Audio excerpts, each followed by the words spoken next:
Welcome to Leave Room for the Magic, a podcast that invites you to embrace the wonder, beauty, and messiness woven into the fabric of everyday life. In this show, we'll bridge the gap between the practical and the spiritual, providing inspiration, tips, and tools from our featured guests. So without further ado, let's go make some magic. Welcome, my loves, to the season 1 finale of Leave Room for the Magic podcast. This episode is the definition of leaving room for the magic and the universe surprising me beyond my wildest dreams. I have a very special guest for you on this episode, plus a bonus episode to follow that you won't want to miss. On this episode, my guest is the one and only, and I can't believe I'm saying this, Gary Vaynerchuk. Gary is a serial entrepreneur and serves as the chairman of Vaynerchuk, the CEO of VaynerMedia, and the creator and CEO of VeeFriends. Gary is considered one of the leading global minds on what's next in culture, relevance, and the internet. Known as GaryVee, he is described as one of the most forward thinkers in business. He acutely recognizes trends and patterns early to help others understand how these shifts impact consumer behavior. He is a prolific angel investor with early investments in companies such as Facebook, Twitter, Tumblr, Venmo, Snapchat, Coinbase, and Uber. Just a few companies you may have heard of. In addition to running multiple businesses, Gary documents his life daily as CEO through his social media channels, which have more than 44 million followers and garner more than 300 million monthly views and impressions across all platforms.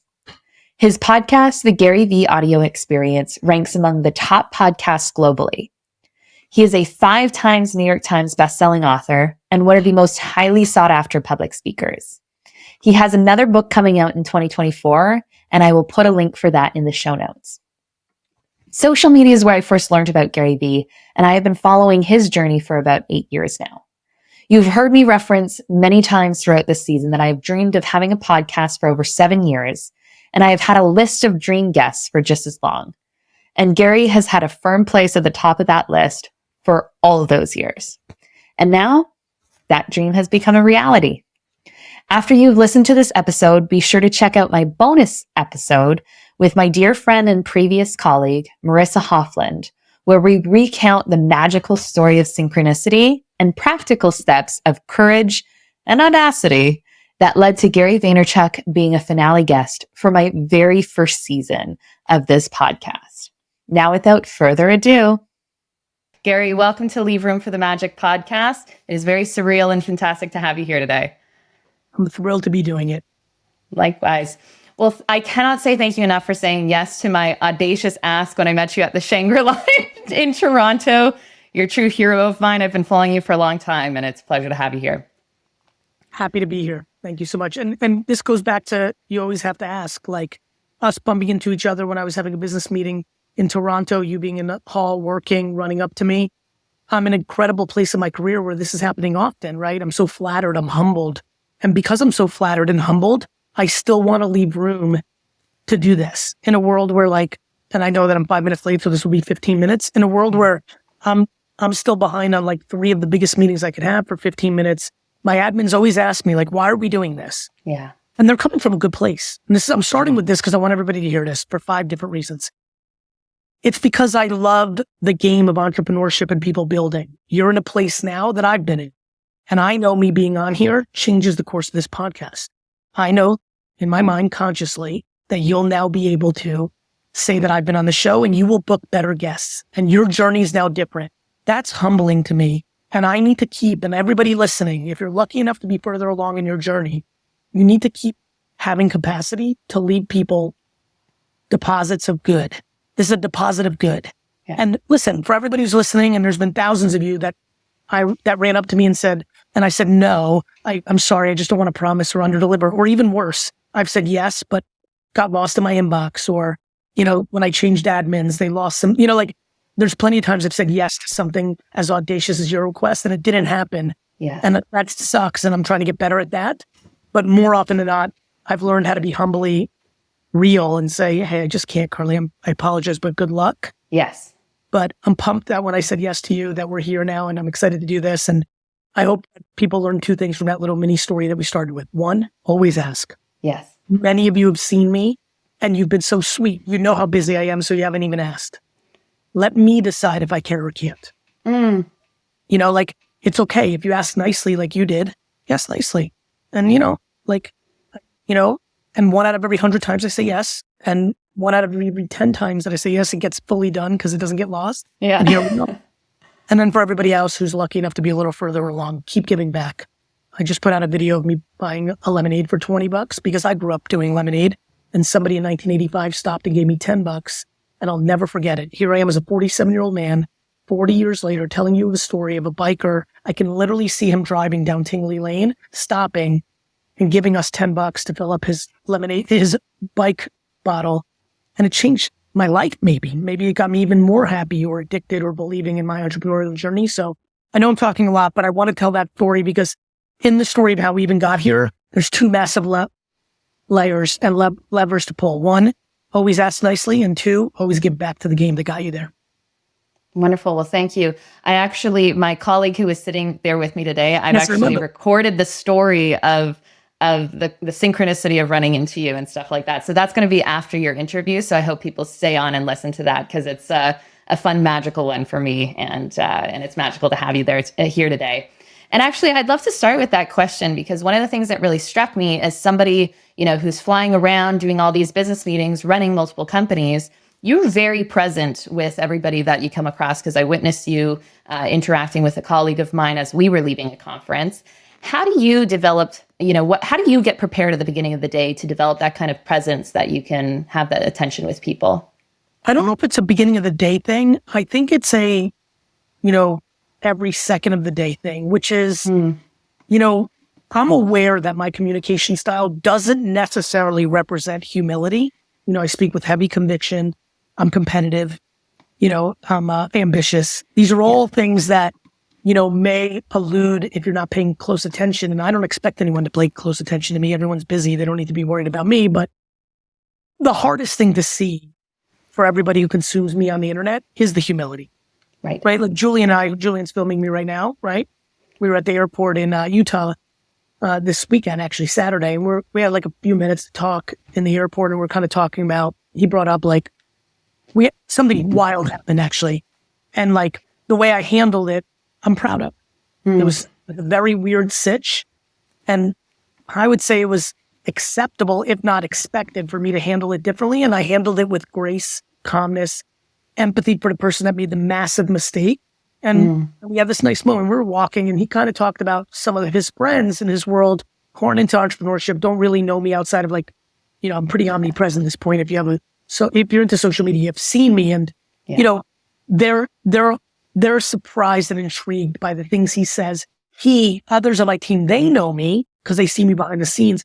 You got to see a little bit of that by just happening to be out in the wild where I was like in the wild. Do you know what I mean? Yes. Yeah, absolutely. And that was a micro moment. We were 5 seconds. You could have gotten a good version of someone. These people really know me. And I think the answer to your question is humility.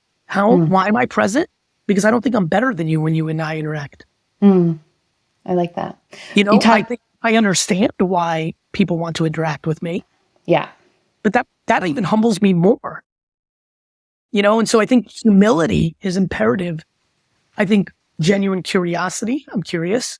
So I like meeting people I know. I like to know their story. And look, I think I have a genuine love for people. So it's easier for me to be present because I like the human on the other side. I default into optimism. I don't approach people with cynicism. I don't think that they need to earn my trust. I give it to them on day one. I'm open-hearted. I'm full of love for my fellow humans until proven otherwise. And even when proven otherwise, I deploy compassion and sympathy for them trying to hurt or do wrong. And so that emotional framework leads to being intent and really locked in with people. Well, and I know you've talked a lot online about those are skill sets that your parents and especially your mom has given you over the time. Is that a muscle you've built over your lifetime, like between 18 and 47? Yeah, and I would say even earlier. I think a lot about high school. It's kind of crazy how I navigated high school. I was 4'11" my freshman year of high school, which, and I look 11. So now I'm 14 going into high school. I look 11, 12 on a good day. I'm 4'11", if you don't think senior guys picked out, they're the easy target. And I think back to the first months of freshman year of high school recently, and I was like, man, and maybe this is happening because my daughter's gone into high school now and I'm seeing the same in her. Like, I was just able to navigate it emotionally. Right. Like, no teasing, no making fun of, no bullying, no pushing, no physical or emotional or verbal conflict penetrated my self-esteem. So I was locked in fairly early. And then because of that, because I was good, now I had the capacity to bring good. So not only was I dealing with it, I was the one who was the hand around the shoulder for my fellow classmates who weren't able to deal with it. So not only did I probably get picked on and razzed and beat up a little bit more than the rest of the gang because I was of the size and I'm also loud in who I am to begin with. So I was an easy target. I was able to first convert any of that negative energy to positive energy pretty quickly because even at 14, I had enough charisma to flip even the toughest bully that was a junior. But second, I was there for my homies, right? I was there for classmates I just met who just, freshman year of high school in 1990 in New Jersey. Yeah. Was, let's put it this way, politically incorrect. Right. I think it's always been there, but it is a muscle that I've worked on day in and day out, day in and day out. And I continue to work on it daily. I think being the bigger person is something I practice every day. That's wonderful.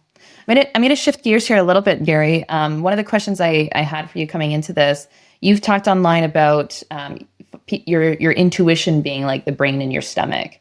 And I think a lot of business people talk about like the tactical stuffs, and people touch on the intuitive pieces of it. But if I think about, one of my questions for you is, how do you navigate your gut intuition? Do you have practical tools and checks against that gut intuition to... Of course, the results. Yeah. But I'm not scared of losing. Right. Why am I so good at intuition, quote unquote? Because I don't fear being wrong.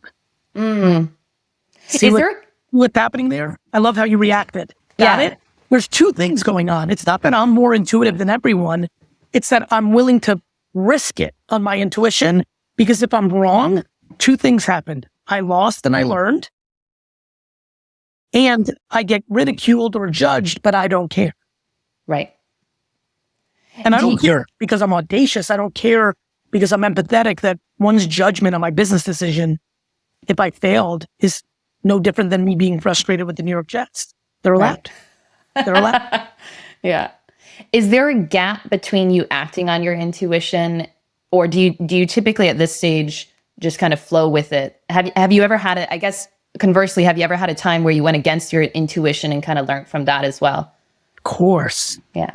It's not very clear to me. My brain moves pretty fast, and I was trying to think of a quick, good example for you. But yeah, of course.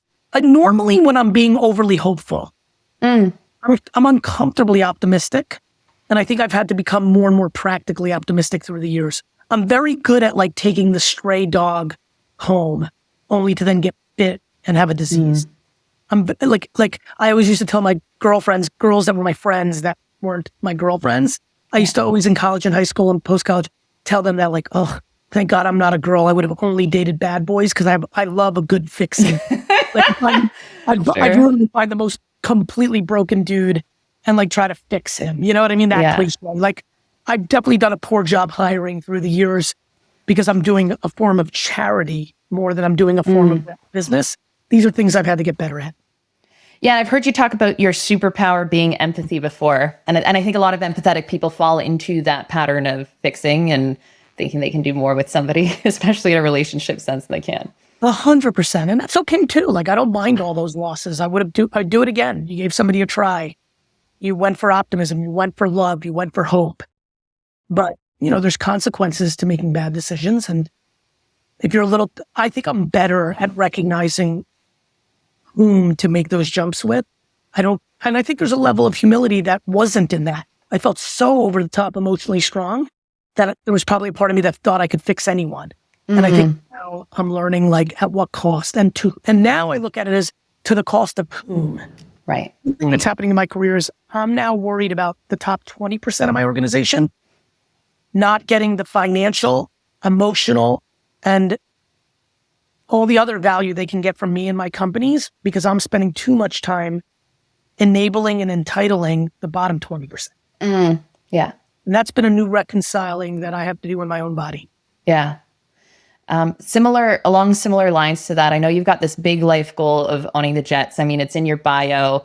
I think there's a lot of talk about manifesting online, but this podcast tries to bridge the spiritual and the practical. So when you're trying to make decisions, if that's a big life goal of yours, how do you make decisions, those short-term decisions, to ensure you're staying on track towards that big goal? I mean, the big goal is complicated. I think a lot of times if somebody doesn't know me, especially if they have like, let's say maybe even a cynical view, it's like, oh, another guy trying to be a billionaire and buy the jets. But this is like, if you go to my Instagram, the first post I have pinned goes very deep into why this has been with me since I was 7, 8 years old. And it's a good one. Yeah. And I think, honestly, even when you ask this question, probably the reason I just answered that is I don't really focus on that. I don't really focus that today was another stepping stone to buying the jets. I focus on today is another day I'd like to be happy and deliver on my responsibilities. I love that. And I'm aware that I have this big goal in the background. I try to aim big and I try to do big things and I try to build, but I'm not crippled by the literal interpretation. I think a lot of the theme of this talk is I focus on the gray more than the black and white. Yeah. And I think you've referenced it multiple times. It makes me feel in different ways, tactics of this, like, so it makes me feel like you see me. I'm playing in the gray. You know, I'm playing in the gray. And I think the gray is where the magic is. The black and white is obvious. Like, again, like you said, I can literally go Google or YouTube how to blank, blank, blank, and know how to do everything on earth. Literally, for free. How to is nothing. I know how to get more muscles, like get in the gym, tear up my muscles, put fucking protein in it as much as possible quickly after. And no, but even though I want some more muscles and I've started to get a little bit of a chest because I'm doing more and more push-ups, I don't do it. Thus, I don't have it. Right. And so like people know how to do things. I mean, almost everything people ask me in business, they know how to do because they can Google it. Right. They don't know how to get themselves to do it. And that's why I'm so passionate about mindset and gratitude and empathy and patience. That's why I created VeeFriends, to create these characters that embody, I want the world to fall in love with Patient Panda, because then patience will be cooler. I want the world to fall in love with Resilient Red Devil, because I think resilience is not being championed enough right now. Yeah. I think we're over coddling too much in certain situations, which is actually creating entitlement. Right. And insecurity. You can't, like, if you over coddle your children and the world, it will lead to entitlement and insecurity. Yeah. And so you got to find the balance. Meanwhile, comforting and being there for people is amazing. So how do we find a balance? Well, it's neat. It's been very cool to see your messaging, and I'll direct people if they're not familiar with your messaging and everything. But thank you for championing self-awareness and these great emotional spectrum that we all have and navigate. And thank you so much for your time and being here today. I really appreciate it. The magic's in the gray. You heard it from Gary Vaynerchuk. You're being very sweet because you're being dead on time, and I'm going to be sweet in return and say something else, which is, I hope for everybody that's listening, let me throw out a couple themes we didn't get to touch on, but are kissing cousins of everything we just talked about. Until you love yourself and really have self-acceptance along with self-awareness, until that happens, you will not have nice days. You will have anxiety. You will have down days. You will struggle. Here's what's so fucked up and amazing about this. You get to decide. Life is gray. Life is beauty is in the eye of the beholder. Literally for everyone who's listening. And I can feel like somebody who's never heard of me right now, listening, crying. I can feel it. Yeah. That's how intense. This is why I want to stay. Based on this momentum. Until you love yourself, nothing will happen. Yeah. And good news, you're allowed to love yourself because you're the judge and the jury. Yeah. And you have to get out of blame to love yourself. You blaming your parents for shit is allowing you to have a package, a container to continue to not love yourself. We must become more emotionally accountable. We are capable. You are capable to get free meditation. You are capable to get free exercise, aka like push-ups in your room, walking on a hill. There's unlimited, you are free to recognize that you're hanging around people that are negative, and you can start limiting that time, and you can go to the person that's most positive in your office and be like, hey, Karlee, I want to be your friend. Can I take you out for lunch? That you are in control. Not everybody can afford therapy, but for those that can, Karlee, do you know most people would rather buy a Chanel bag or a Porsche to cover up their hurt instead of spend those dollars on therapy? Yeah. But then it's so tied with self-awareness because potentially they don't have the self-awareness to realize that's what they're trying to numb, right? Well, what do you think? Correct. But what do you think I'm doing here? Ready? Very simple. This is a simple game. You don't have to be an emotional intelligence genius. Are you happy more times when you wake up than you are not? Mm-hmm. The end. You don't need to be. How often are you happy? Yeah. I wake up happy 90% of the time. 5%, 8% indifferent, and 2% anxious. That is off the charts numbers. That is. I'm not even asking for people to do that. I got the luck of the draw. I did a lot of work. There's a lot that went into me being here at 47. Yeah. My question is, where are you? Right. Julian, what's your answer? Happy, indifferent, anxious, not. Go. Real talk. No bullshit. 75% happy, 20% indifferent, whatever the rest is. 5%. That's incredible. That makes me look at Julian, and I know him enough to be like, fits in the pocket. How about you, Karlee? Real talk, no bullshit, vulnerable. Go with me. Real talk right now, I'm 50-50. I'm on a bit of a roller coaster and feeling in transition in a weird stage in my life. What you just did for everyone is everything. Yeah. You have an audience that looks up to you, likes you. Many of the people listening, whether you have 9 listeners or 900, look up to you. And for them to hear that 50% of the time that you wake up, you're meh. Yeah. For me, this is where if we were best friends, you would be 80, 90. I'll tell you why. I would have convinced you through the years of being together or over one important dinner that not knowing where you're going is not bad. Mm. It's actually cool. Yeah. Like what? Nobody really knows where they're going. A tree may fall on my head today. I didn't know that would happen. Nobody knows. Being comfortable with not knowing where the next turn of the roller coaster is, I have nothing but headaches. I had a lot of bad things happen today already. It's 3:24 p.m. I mean real things. Got to fire a partner in one business. Like somebody's sick. Like personal. So I've had a rough day. By everyone's standards besides the 5% of people that are like me. Right. It's okay. Yeah. Well, and I've seen the reps you put in. I go back off and I'm 33 right now. And it's a very stark difference from my 20s where I feel like I knew the next step. If I was transitioning, I kind of knew what was coming next. And this has been an interesting one where I feel the transition, but I don't know the next. And that's the reason for the magic part. Were you a good student? Yes. Makes all the sense of Yeah. Everything I just heard is you knew the system, you knew how to get the A. There's a reason I got Fs. I don't give a fuck about the system. The system is the problem. Yeah. You not knowing what's next is the best thing that happened to you. It's time for you to let go and know that you're not in control at all. Right. It's fun. Well, it led me here today, You're literally not in control. Yeah. Maybe this podcast is the changing moment of your career. Yeah. You didn't strategically decide to sit in that fucking restaurant hotel in Toronto. Promise it wasn't. I'm going to sit here because GaryVee's in town and he's going to walk through here. No, I had no idea. Correct. Yeah. That's life. That's real life. Yeah. Cool. Love you. Very neat. Thank you so much, Gary. Take care. And that, my loves, concludes our very first season of Leave Room for the Magic podcast.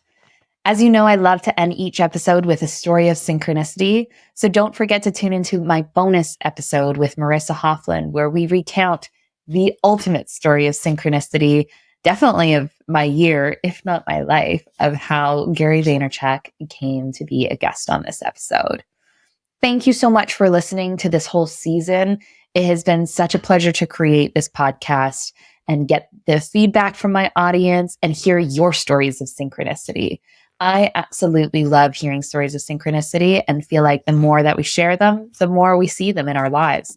So please continue to share on any of the social channels with me, or email us at info@themagicpodcast.ca. I would love to hear your stories of synchronicity. and the happenstances that have come to be in your life. And until next time, and until next season, I hope you leave room for the magic. I hope you remember your magic. And I hope you create some wild, incredible, magical stories in your life. Thank you so much for tuning in. We'll see you next time.